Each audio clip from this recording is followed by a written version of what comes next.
In our house, Daniel's name echoed through the walls like a song on repeat. If he coughed, my mom would whip up fresh ginger tea. If I had a fever? "You'll be fine by morning, take a nap." His report cards were framed. Mine got misplaced under stacks of junk mail. It wasn't dramatic. There was no screaming, no slammed doors, no "I hate yous." Just absence. Emotional silence. I'd come home from school to find the family at dinner without me. "Oh, we thought you'd eaten already," my dad would say, eyes not even leaving the TV. When Daniel turned 13, he got a party with 30 kids, a rented VR setup, and a magician. For my 16th? A quick, happy birthday, before my mom asked if I could mow the lawn before guests arrived for Daniel's cello recital. I wasn't jealous. I was starving. By the time high school ended, the message was loud and clear. Daniel was going places, and I was on my own. He got accepted into a private university. My parents celebrated like he'd won an Olympic gold. Me?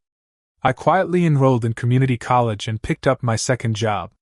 I didn't even tell them. Mornings, I stocked produce at a grocery store. Evenings, I delivered pizzas with a half-broken GPS and a leaky soda bottle rolling under my seat. I became best friends with parking lots. Nights when I couldn't afford the gas to get home, I'd curl up in the back seat of my dented Civic, hugging my backpack and trying to ignore the buzz of mosquitoes and the ache in my lower back. Still, through all that, the exhaustion, the isolation, the skipped meals, I held on to something irrationally hopeful. A dream. I'd stare at streetlights through foggy windows and picture a future. One where I had a real job, maybe an apartment with peeling paint but working heat, and a dog that didn't care about my bank account. I wanted peace more than success. But success wouldn't hurt. I kept grinding, semester after semester. My grades weren't bad, but between shifts and sleep deprivation, they weren't stellar either. I never expected a miracle. I never thought anyone would save me. Then came the weirdest Tuesday of my life. I was halfway through a shift, double-parked outside a dentist's office, balancing a pepperoni pizza in one hand and a 2-liter in the other, when a sleek black BMW rolled up behind me. The window slid down, and I saw a face I hadn't seen in almost a decade. "Michael?" the man said, squinting. He looked like an older version of a family photo, same jawline, same eyes as my dad, but with better shoes. It was Uncle Rick. The rich one. The one who my parents always said was too arrogant for his own good, and probably cooking the books. He hadn't shown up to a holiday dinner since I was 12. I blinked at him, standing there in my grease-stained polo and name tag. "Uncle Rick?" I said, shifting the pizza box awkwardly. He leaned back in his seat, whistled, and laughed. "Well, damn. You're all grown up. You delivering now?" I nodded, cheeks burning. "Yeah. Just part-time." His smile faded, just a bit. "This your main gig, or?" I shrugged. "2 jobs plus classes." Rick stared at me for a moment, then reached into his wallet and handed me a business card. "Come see me tomorrow," he said. Seriously. I didn't know what was happening yet. But it was the first time in years someone looked at me and didn't see a disappointment. The next morning, I stared at the business card like it was some kind of trap. It was heavy, thick cardstock, the kind you only see in movies or LinkedIn brag posts. Rick Carlton. Founder and CEO, Estranged Holdings. It looked like money. Part of me expected him to ghost. Or maybe it was a joke. But something in his voice yesterday had sounded real. Curious. Maybe even concerned. I took the bus downtown, wearing the cleanest clothes I had, khakis that still fit from high school and a shirt I ironed with a hotel hair straightener in a gas station bathroom once. I didn't know what a CEO's office would smell like, but it sure wasn't garlic knots and sweat. When I stepped into the Estranged building lobby, I felt like I'd entered another universe. Marble floors. Plants that didn't look fake. A receptionist with an earpiece who looked at me like I was a glitch in the Matrix. "Michael?" she said after confirming my name. "Mr. Carlton is expecting you. Elevator to 18. By the time I reached the top floor, I was already sweating. Not from nerves, from sheer disbelief. Uncle Rick's office had a glass wall view of the entire city, and the kind of leather furniture that made you feel unworthy to sit down. He stood when I walked in and shook my hand like I wasn't just his nephew, but someone who mattered. You made it, he said. Coffee? Sure? He poured it himself. No assistant. No dramatic. Have a seat. Lying. Just casual, like we were equals. I gotta be honest, Mike, he said, handing me a mug. I didn't expect to see you hauling pizzas. Your dad always talked like you were doing fine. Said you were at school, working on some tech stuff. I laughed, a short, bitter sound. I'm at community college. Work 2 jobs. Sleep in my car half the week. So yeah? Tech stuff. Rick's eyebrows rose. Jesus. He looked genuinely stunned. That's what they let happen to you. I shrugged. I guess they had bigger plans for Daniel. Rick was quiet for a long second, then walked to his desk and grabbed a folder. Well, I've got a summer intern spot that just opened up. Pays well. Nothing fancy at first, spreadsheets, research, maybe helping with onboarding. But you'd be working under my operations manager. Learn fast, show initiative, and I'll open bigger doors. I stared at him, unsure if this was some elaborate hallucination. Why are you doing this? Rick leaned back, expression soft. Because when I was your age, your grandfather did nothing for me. And I promised myself if I ever saw someone in the family being treated like I was, I'd do the opposite. That hit harder than I expected. No one had ever stood up for me, let alone a relative who barely knew me anymore. I swallowed, blinked a few times, and said, I'll take it. Rick grinned. Good. You start on Monday. Get yourself a decent shirt. We don't do polos with cartoon pizza logos around here. As I left the building, walking past the fountain and shiny black town cars, I caught my reflection in a window. I looked tired, underdressed, and completely out of place. But for the first time in my life, I didn't feel invisible. Day 1, I walked into the Stratex office looking like a kid who wandered into the wrong building during a school field trip. My thrift store khakis were too short, ankle breezy, my shirt collar wouldn't lie flat no matter how hard I begged it, and my shoes squeaked every step. I sounded like an anxious mouse sneaking across a waxed floor. The receptionist handed me a welcome packet and badge like she was giving me a second chance at life. Welcome aboard, Michael, she said brightly. I smiled back, even though my stomach was doing cartwheels. When the elevator opened on the 18th floor, the difference in air pressure felt psychological. Everyone here walked like they knew where they were going, like they had a favorite sushi place and a stock portfolio. I met Kareem, my direct supervisor, whose voice had the power of 5 espressos and a TED Talk. He wore a button-up that probably cost more than my entire high school wardrobe and socks with ducks on them. Let's not pretend this isn't weird, he said, shaking my hand. Your uncle's a big deal. But I don't do nepotism, I do results. That cool with you? More than cool, I said. Terrified, actually. He laughed. Perfect. You'll do fine. The first few days felt like someone dropped me in a foreign country with nothing but a broken phrasebook. People threw around acronyms like they were playing bingo. KPI, ROI, CRM, QBR. I was 2 abbreviations away from crying. But I stayed late. Took notes. Watched how people dressed, spoke, and scheduled their calendars like small gods of Outlook. Rick popped in every couple days, not in a showy look at my charity case way, but quietly. Need anything? He'd ask, sipping a double espresso that smelled like money. A nap and a brain transplant. I'd say. He always smiled and said, You're already doing better than you think. That hit me harder than I wanted to admit. No one had ever told me I was doing okay, let alone better than I thought. From my parents, I was used to hearing things like, try harder, or Daniel would have done it faster. By week 2, something weird happened. I started to like being here. I started to belong. Kareem gave me real projects, not just coffee runs or printer duties, but actual reports to prepare. People asked for my input. One senior analyst even complimented how I formatted a dashboard. I wanted to frame the email. I moved out of my car and into a tiny shared apartment above a bookstore that smelled like dust and old dreams. The first night I slept on a mattress, a real mattress, I cried. Not because I was sad, but because my back wasn't screaming in agony for the first time in months. One night, inspired and maybe a little cocky, I posted a photo on LinkedIn. Just me at my desk, smiling like a sleep-deprived gremlin in a discount button-up. The caption read, Day 30. From sleeping in my car to starting a new chapter. Long road ahead, but finally moving forward. I didn't tag Rick. I didn't at the company. Just a simple, quiet win. The algorithm had other plans. It went modestly viral. Apparently, people love a good underdog story. A recruiter commented. A former professor messaged me.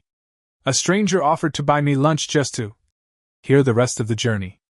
But the message that made my heart freeze? A text from my mom. Michael, is it true you work for Rick? We saw a post. Why didn't you tell us? I stared at the screen like it had insulted my ancestors. Then the second message. Daniel's asking? He feels really hurt that you didn't share this with us. Right. Daniel feels hurt. However would the world survive? I didn't answer. Not yet. I was still trying to figure out how I felt, and whether they actually missed me, or just missed what I was becoming. The day after my mom's Daniel feels hurt text, I got a friend request from her on LinkedIn. She hadn't acknowledged my existence on social media for years. Her profile still had one of those default gray silhouettes, and a bio that said, Proud mother of Daniel Blueheart. No mention of a second son. Then came the messages. So proud of you, sweetheart. We always knew you had potential. You should come for dinner soon. It's been too long. Daniel just launched his campus app. You two could work together, maybe pitch it to your uncle? That last one made me laugh out loud. Like, full-bodied wheezing laugh. Daniel, who once said I smelled like poor, now wanted my help getting his glorified homework assignment in front of Rick. Meanwhile, I was buried in real work. Kareem had looped me into a vendor negotiation, and Rick had started forwarding me emails directly, not just intern tasks, but actual decisions to weigh in on. One afternoon, he waved me into his office after a meeting and pointed to a flowchart I'd submitted. You ever think about full-time, Mike? Post-grad? I blinked. I mean, yeah. But I didn't think I was ready. Rick leaned back, one eyebrow raised. Most people aren't. You learn by doing. But you've got a good head and a sharp eye. You work like someone who's been counted out, and knows how to count himself in. That line? I wanted to tattoo it across my ribcage. I left his office that day with an offer letter for a permanent position after graduation. Mid-level ops analyst. Actual salary. Health benefits. Paid time off. I held the paper like it might vanish if I blinked too hard. The next weekend, I went back to my old grocery store. Not to work, just to remember. I bought a soda from the vending machine in the break room and sat where I used to cry between shifts, staring at my name badge, wondering if I'd ever be more than a placeholder in someone else's success story. Now I had my own story. But the family kept poking at the pages. My dad emailed me, which in itself was a miracle since I'm 90% sure he thinks computers are just TVs with typing. The message was short. We're glad you've pulled yourself together. Maybe it's time to let bygones be bygones. Come home for Daniel's birthday this Sunday. He'd love to see you. Of course he would. Especially if I showed up in business casual and dropped phrases like Q3 projections and strategic partnerships. I could practically hear the conversation already. Wow, Michael's really turned things around. Yeah, working for Rick of all people. I guess he's finally useful. We always said he just needed a little push. They didn't miss me. They missed the version of me they could now show off at parties. And here's the thing, I didn't owe them a single thing. I wasn't the scared kid hoping for scraps of attention anymore. I had a job. A home. A mentor who actually gave a damn. And for once in my life, I had a spine that wasn't made of apologies. When Sunday came, I didn't go to Daniel's birthday. I went for a walk with Rick instead. We got coffee and sat by the water. He didn't push. He just listened. You don't have to let them back in, you know, he said eventually. Blood's not a free pass to your peace. I nodded slowly, my hands wrapped around a paper cup of something overpriced and pumpkin spiced. I know, I said. I just never thought I'd be the one with the choice. The week after Daniel's birthday, I received a text from him. That alone was weird. Daniel had barely acknowledged me outside of group family chats, the kind where I was usually the only one who didn't get a reply. His message was civil. "Hey man. Long time. Saw your post. Proud of you. Would love to catch up sometime." I stared at it for a long time. No typos, no emojis, just that quiet, calculated tone of someone who was about to ask for something. I didn't answer right away. 2 days later, he followed up. "You know, I've been thinking, maybe we could grab lunch? I'd love to hear how you got in with Uncle Rick. You always had a good head for systems stuff." That part made me laugh. Daniel used to say, "I don't do spreadsheets, that's Mike's thing."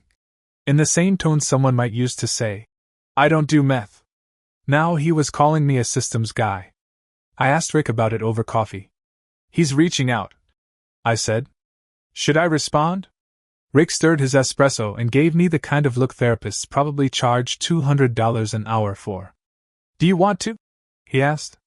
That was the hard part. A year ago, I would have said yes in a heartbeat. I'd have crawled through glass just to hear Daniel say something nice. But now I could hear the gears turning behind his words. "I think he wants something," I said finally. Rick nodded. "Probably. People don't like watching someone they underestimated succeed. Makes them uncomfortable." I didn't reply to Daniel. I didn't need to. But the silence didn't last. A week later, my mom called. This time, it wasn't just polite curiosity. Her voice had a rehearsed tone, like she was trying to sound casual and in the know, but kept tripping over her own intentions. "So," she said, "your father and I were talking, and we just think it's amazing how far you've come. You've really grown up, Michael." "Thanks," I said cautiously. "And, well, Daniel's startup is entering this crucial growth phase, you know? He's built such a brilliant app. It connects students to freelance gigs in real time. It's just so modern. Anyway, he's looking to pitch it to real investors. And since you're working with Rick..." There it was. I let the silence hang. "I don't make investment decisions, Mom." "Oh, of course not, but you could, mention it to Rick. Just pass it along. Family helping family. Family helping family. The same family that once forgot to pick me up from school because Daniel had a dentist appointment. The same family that told me to figure it out when I couldn't afford textbooks." I ended the call politely. Then I put my phone on silent and stared out my apartment window for a long time. I was tired. Not in the physical way I used to be, running on 3 hours of sleep and 2 jobs, but tired of being treated like an asset now that I had value. At work, I was thriving. Kareem trusted me with a vendor onboarding project that directly impacted our Q4 operations. I presented in a meeting for the first time, me, the guy who used to sweat through his shirt just asking for time off at the grocery store. But at home, if I could even call it that, the emotional math hadn't changed. I was still a tool, a connection, a means to an end. That night, Rick called me for once. "I've got an invite to a private networking event this Friday," he said. "Small group. Founders, investors, a few ops leads. Want to come?" I hesitated. "Won't I be out of place?" "You're already in the room, Mike," he said.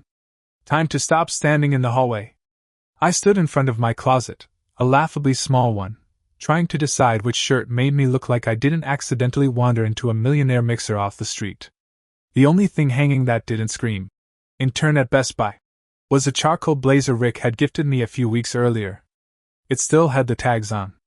I'd never had anywhere worthy enough to wear it. Until now.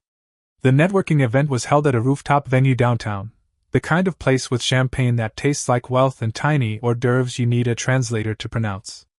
Everyone looked like they were either about to close a merger or steal a spaceship.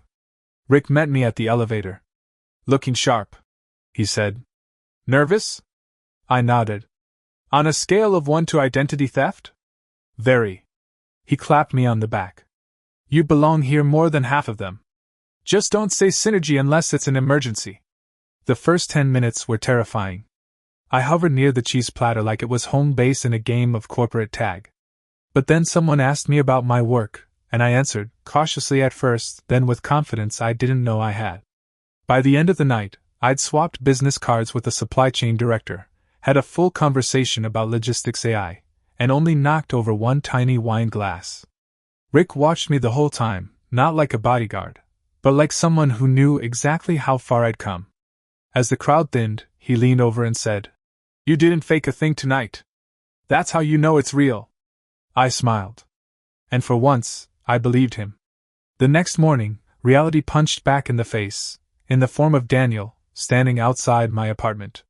I don't know how he found my address. Probably Mom. She never met a boundary she didn't cross like a finish line. He looked exactly like I remembered: designer hoodie, perfect haircut, and the smugness of someone who's never had a bounced check in their life. "Hey," he said like we'd spoken yesterday. "Hope this isn't weird." "It is," I said, not opening the screen door. "Look, I just want to talk. 2 minutes. Please." Against my better judgment, I let him in. He walked around like he was on a real estate tour. "Wow, this is nice. You've really upgraded. I didn't invite you for a walk through." He sat on my couch, and looked at me like we were equals. Like he hadn't ignored every struggle I ever had. "So," he said casually, "I've got something to ask. And I wanted to do it face to face. Man to man." I didn't say anything. Just crossed my arms. "My app, Freelance Link, it's getting traction. Campus Buzz. We're beta testing next month. I want to pitch it to Rick, and I figured, since you're in the loop, maybe you could grease the wheels a bit." There it was. The ask? I let the silence stretch. "Look," he added quickly, "I know we weren't always close, but you have to understand, Mom and Dad, they always pushed me so hard. I didn't have it easy either. That was rich. You had a car before I had a mattress," I said. "You had tutors. Coaches. Every opportunity. And I got ghosted at my own birthday." He winced just slightly. "That was a rough year." "No, Daniel. That was just my life." He looked stunned. Maybe he thought I'd roll over. Maybe he still thought I was that same tired, hungry kid too desperate to say no. But I wasn't. "I'm not your in," I said firmly. "If your idea's good, pitch it on your own. I'm not your shortcut." He stood up, his expression souring. "Wow. So you finally get a whiff of success and now you're too good for your own family?" I stared him down. "No," I said. "I'm finally good to myself. There's a difference." He didn't slam the door on his way out. That would have required conviction. Instead, he left with the same entitlement he walked in with, annoyed the world didn't give him what he asked for. That night, I told Rick what happened. "You did the right thing," he said without hesitation. "People will try to ride your momentum. Especially the ones who never helped you build it." I nodded, heart pounding. Drawing a boundary shouldn't feel like war. But when you've spent your whole life being stepped on, even standing still can feel like rebellion. The Monday after Daniel showed up uninvited, I walked into work 10 minutes early. Not because I had anything to prove, but because I finally wanted to be there. Kareem gave me a nod as I passed his office. "You've got that promotion walk," he joked. I laughed. I thought that was just called posture. At lunch, Rick pulled me aside. We went to a little cafe across the street, the kind where coffee is served in glasses, not cups, and everything smells vaguely like truffle oil and tax brackets. "I've been watching you," Rick said between bites of overpriced salad. "You're sharp. You listen. You lead quietly, but people follow." I blinked. "Thanks? That's not a compliment," he replied. "It's a warning. Because people are going to notice. Which means they'll start testing your voice." I wasn't sure where this was going until he slid a folder across the table. It was a proposal, a full internal project involving our logistics system. And at the bottom? Project lead Michael, last name. "You want me to run this?" He nodded. "We'll give you a small team. Nothing huge. But this is yours. Start to finish." It wasn't just a promotion. It was trust. Proof that I wasn't a charity case or a family favor. I had earned this. That night, I walked home slower than usual. Not because I was tired, but because I wanted to soak it in. I stopped at a street vendor and bought a falafel wrap, then sat on the steps outside my building like I used to when I couldn't afford groceries. Back then, I ate cold pizza crusts and pretended I wasn't crying. Now? I was sitting under the same streetlight, but I wasn't the same person. The confrontation with Daniel had left a mark, sure. I'd replayed it in my head a dozen times. Thought about what I could have said differently. Whether I should have been kinder, harsher, colder. But every time I ran through the memory, I landed on the same truth. I didn't owe him softness just because we shared DNA. I didn't owe him anything. That thought scared me less and less every day. Back at work, I hit the ground running. The project Rick gave me wasn't easy. It required coordinating across departments, wrangling data, and figuring out why our vendor chains still had the response time of a dial-up modem. But for the first time in my life, I wanted the hard stuff. It felt like building a future with my own hands instead of begging to be included in someone else's. And people noticed. Kareem gave me his old standing desk. Don't get cocky, I hate sitting. And my inbox went from, "Hey, can you fix this spreadsheet?" to, "Mike, can you lead this call?" One afternoon, I caught my reflection in the office glass during a video conference. Shirt pressed. Hair not terrible. Focused. Confident. And I thought, so this is what it feels like. To not need permission to exist. Rick stopped by my desk at the end of the week. "So," he said, "feel like you're finally on the path?" I nodded. "Yeah. And it's mine. That's the best part." He smiled. "Told you, you had the brain. You just needed a place where people weren't trying to dim the light." We walked up together that evening, past the downtown lights, past the life I used to chase from the outside. And I realized something that made me pause for just a moment. I wasn't chasing anymore. I was choosing. It was a Saturday morning when I got the email. Subject: Family brunch, let's reconnect, Red Heart. Sent by my mom. CC'd to everyone. Me, Dad, Daniel, some cousins, even Great Aunt Linda, who still signs her texts. Love, Aunt L. The message was coated in sugar but hollow inside. "We're so proud of how far you've come, Michael. We'd love to have you over, celebrate your success, and just be a family again. No pressure, just brunch and love." I sat there, coffee in hand, rereading the words like they were part of a script I wasn't interested in acting out anymore. The timing was perfect. I just wrapped up the logistics project, ahead of schedule, with glowing feedback from 3 departments. Kareem gave me a fist bump that actually turned into a hug, and Rick, well, he just nodded and said, "I knew you would. I'd never been anyone's. I knew you would. Before." And now here was this email. Like none of it, the years of silence, the dismissiveness, the suddenly opportunistic affection, ever happened. I didn't reply right away. I went for a walk. Bought myself a ridiculous pastry from a downtown bakery just because I could. Sat in the park, watching joggers go by with earbuds and perfect lives. Then I went home and opened a blank reply. And I wrote this. Subject: Family brunch, let's reconnect, Red Heart. Hi Mom. Thanks for the invite. I appreciate the gesture. But I think what you're hoping to reconnect with isn't really me, it's who I've become. And while I'm proud of who I am now, that version of me wasn't built with your support. He was built in spite of your absence. I'm not angry anymore. I'm just done handing out access to people who only show up when it's convenient. I won't be attending brunch. Not because I'm bitter, but because I'm busy building a life where I don't have to wonder if I matter. Tell Daniel good luck with his app. Michael. I didn't wait for a reply. I didn't refresh my inbox. I didn't even save a copy in my drafts. I hit send and closed my laptop. That night, Rick and I went out for drinks. Nothing fancy, just a corner bar with strong coffee and stronger opinions. We didn't talk about the family. We didn't need to. Instead, he raised his glass to me. To the guy who rewrote his own story, he said. I smiled, tapped my glass to his, and said, to the people who thought they could write me out of it.